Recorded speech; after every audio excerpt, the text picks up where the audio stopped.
I've seen the cost, like the student fees, and this is like a decade. Oh my God, I feel old.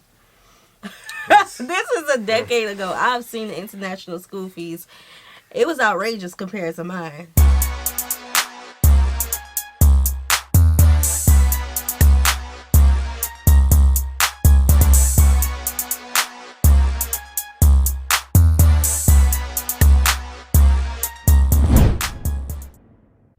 What's good, y'all? It's the Demouchet REACT, and we're back with another video. Who we got today, C? Today we're back with another American reaction. Super excited about this video, guys. If you're new to us and we're new to you, make sure you scroll down, hit that subscribe button, and turn on the post notification bell because we're on the road to 100K. And we cannot get there without you guys, all right? Join the family. Without further ado, let's get into the video.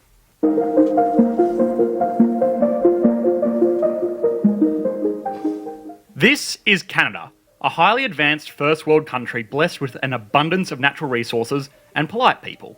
This nation is often a side thought when compared to its far more influential and much louder brother to the south. But Canada is an extremely important economy in its own right, with a few key contributors that make it truly unique in the Western Hemisphere. For starters, it is a Commonwealth country, meaning that while it is a free and independent state, it still takes a lot of its lessons from its mother back across the Atlantic Ocean. The nation is also blessed and cursed by its own geography. And another issue worth exploring is the love-hate relationship that Canada has with skilled immigration. Okay. Immigration is an incredibly divisive issue amongst pretty much everyone. The same has been true in Canada. For a country that is literally known for its politeness, this is still an issue that many Canadians are speaking up about.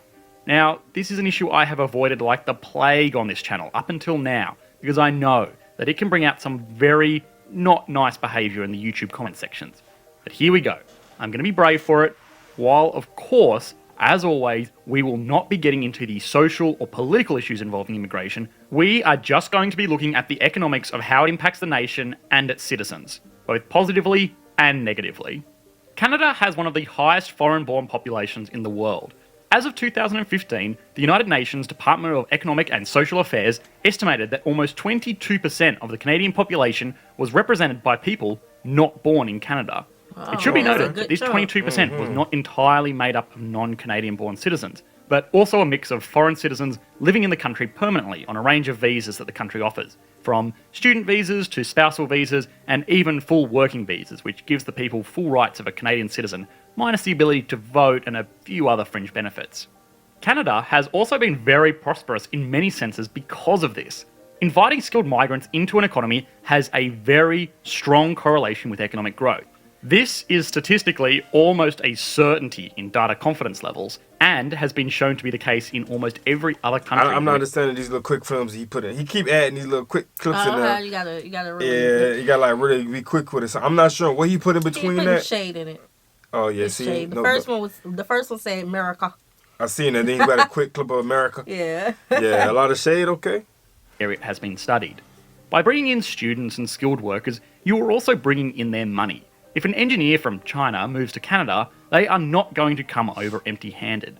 They are going to bring cash and will often move into a role where they are contributing significantly more to the economy than what they are taking in a wage. I also want to get over the argument that these individuals will be taking jobs that could have otherwise gone to born and raised Canadian citizens, because for the most part, skilled workers visas are given to people in professions that are severely undermanned in the workforce. The equation gets even more favourable when you consider the Canadian Student Visa Program. As of 2017, the Canadian Bureau for International Education estimates that there are around 245,000 international students in secondary and tertiary education in Canada. That number is on the rise, and as of 2019, it is reasonable to believe it would be much higher. These students are technically an incredibly valuable export commodity for Canada. It sounds silly to say, but in the same way that tourists coming to a country is considered an export, so too are students. The average international student in Canada is getting a significant portion of their income from their home countries, typically from wealthy parents. Sure, Canadian student visas do allow students limited access to employment, but it is incredibly rare that a student on a student visa in Canada will be self-sufficient on what they can earn from their employment in the country itself. So what this normally means is that the average student is paying a lot of money into Canadian schools and universities. They are also paying a lot of money to fund their lifestyle while they are in the country. And in return, Canada is educating them and sending the smarter students back home. Canada gets money, and the country that the student is from gets a smarter student. And benefit. looking at it from the most basic level, you can see how education is a... It's a win-win. Yes. Everybody winning. Right. But they're not complaining about the students who could be coming over as immigrants. Right. I've seen the cost, like the student fees, and this is like a decade. Oh my God, I feel old. This is a decade ago. I've seen the international school fees. It was outrageous compared to mine. And I'm looking at my scholarships and my grants like, thank you. Thank you. Because I could never. a major export, just the same as anything that can be loaded into shipping containers. Students on student visas are the closest thing an economy can get to a shot of pure cash injected straight into the... What you got? Because we're on this subject, I do want to encourage y'all people. That's one thing that I do feel like I missed out on. Being able to study abroad. Okay. Wherever. Like, if that's even like a little inkling thought of yours and you are in college or, you know, your children, do it. Yeah. Like, I wish I would have saw the world, you know, while in college. That would have been a great experience. Yeah. I don't know about my babies, though, because I want my babies here with me. We'll get there when we get there. Right. System. Skilled migration is not without its flaws, though, the most apparent of which is the severe cost of living increases these wealthy migrants can bring with them, most notably in the real estate market. Vancouver, Canada is a popular city for wealthy migrants into Canada. Its natural beauty, legendary safety, and proximity to the American West Coast makes it a popular destination for wealthy migrants. And its world-famous universities make it an equally popular destination for international students. The influx of these wealthy foreign residents has caused huge appreciation in the property prices in the city. We have explored this issue briefly before when we were looking at the economy of Australia, who has had similar phenomenon impact its major cities. But in Vancouver, Canada, the effects are much more apparent. For many born and raised Canadians, this has made home ownership unattainable because average properties in the suburbs of Vancouver are easily selling for over 10 times the national average wage. What is potentially worse is that land taxes levied on the residents of Vancouver are based on the values of the properties that they occupy, meaning that retired residents are facing the possibility of being pushed out of a fully paid off home simply because they are having to pay taxes based on a market price 20 or 30 times higher than the property's original purchase price. Woo. This does very quickly turn into a social argument of whether people have the right to own a very valuable home simply because they are the citizens of that country. But again, we are avoiding this if we can. What can be noted though is that economies with high instances of home ownership tend to be more prosperous long term, and this trend may start starving Canada of that typical economic milestone.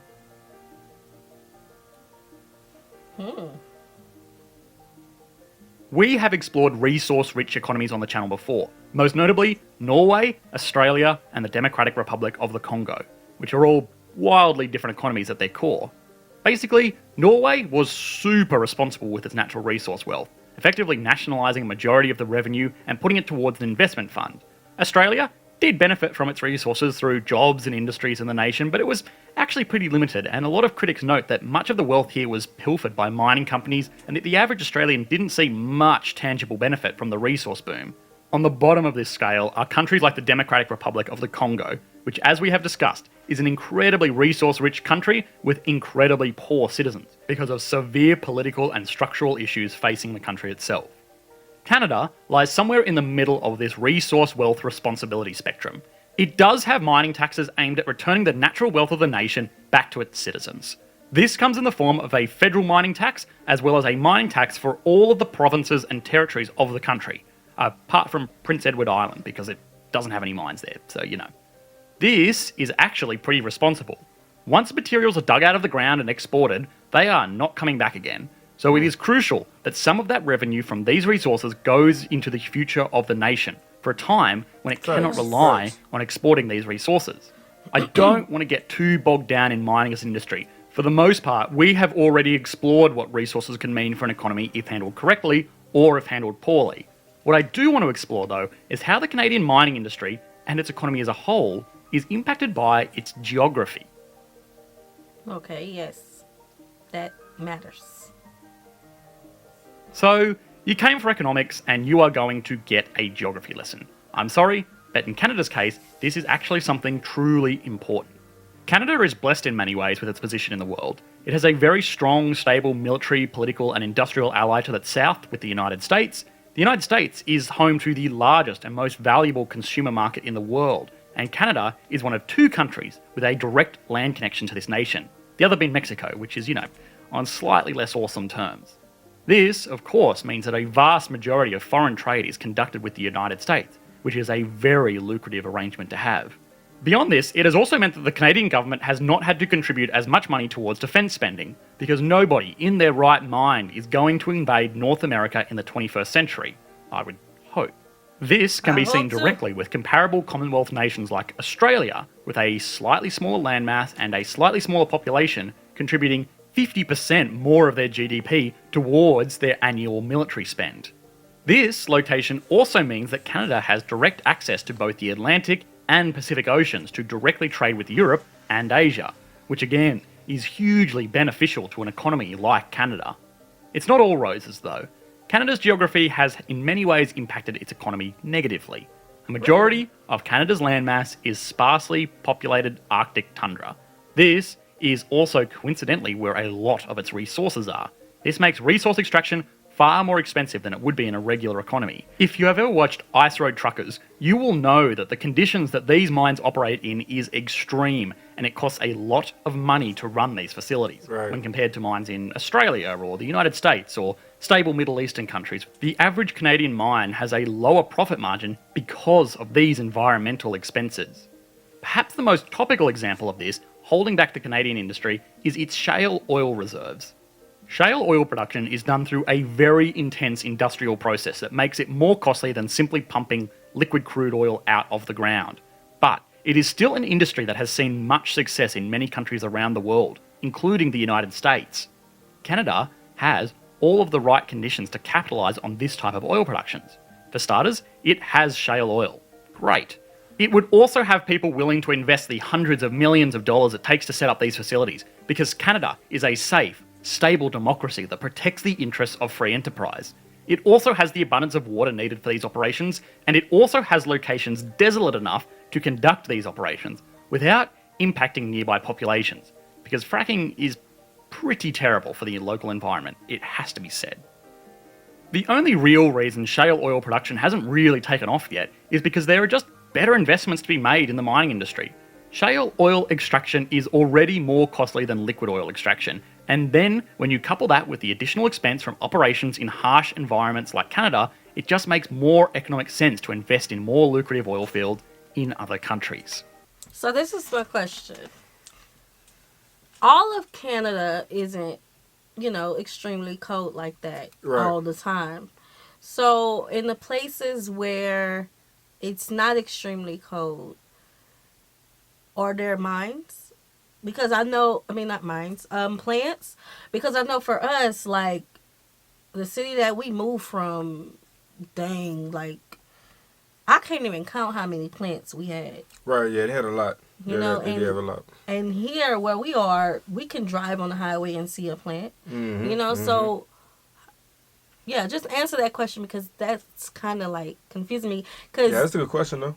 I know it's not all of Canada that has that. Some parts of Canada has, what we have. Basically, we're connected, Yeah, they would get their resources from the more dry areas, so trucks can move back and forth more easier. Yeah. But then you have your other areas that's mad cold and snowy. Y'all know y'all do some snowing up there. Yeah. And I can't even imagine the truck drivers, having to get through that. And I heard storage, too, so it could be a lot more pricey to lose it all. Yeah, and... You know what I'm saying? And, just with the plant. So, okay. Yeah. Different. Canada is a huge, developed market power that attracts a lot of confidence from people all over the world, looking for a country to trade with, or invest in, or even to call home. It is not a country without fault. No country is. It's not even a country that is free from debate over very important issues. But if Canada can continue the efforts it has made to running a stable, safe and efficient country, it is likely that the prosperity of its citizens will continue for decades into the future. Okay. Thanks, guys. And I want to make this quick note because some of y'all be playing in the comment section. Talk about, did y'all just fart? We have our phones on the side of us, so you're hearing vibrating. Y'all be cutting up like that? Yes, they be cutting up like that. Well, not man. Canada. Not really Canada. This is but for overall some then. videos. Yeah, this overall. Interesting. Some interesting facts though. I see that every country has its own doings. More have snow than others. Like, we don't have all that. Well, yeah, you can say we have snow. Yeah, but I don't know. I feel like it's a comparison. A lot of countries deal with the same thing. Yeah. Like, the expenses does go a little, like, they're a little more strict with how they're moving things around. But Canada has a benefit because they're connected to two big body of oceans. Yeah. So, yeah. Overall, I feel like Canada has a benefit where they're, what am I trying to say? The students who are from other countries, when they come in, what's the word, Lord? Not foreign exchange. Students. No, international students. Okay. I couldn't think of it. International students. A lot of students want to study in Canada. Yeah. And I feel like that's like a excellent place to live, develop. Because most of the times, a lot of students don't want to go back to their home country. And a lot of students, immerse themselves into where they study abroad at. And I feel like that's a great benefit for Canada's economy. Yeah, I believe so. Yeah. So that's our 2 cents on it. We hope you guys enjoyed this video with us. Like this video, subscribe, turn on the post notification bell. We have enabled our super thanks if you like to support the channel that way, as well as our reaction request form is in our description box below. We'll see you soon. Peace.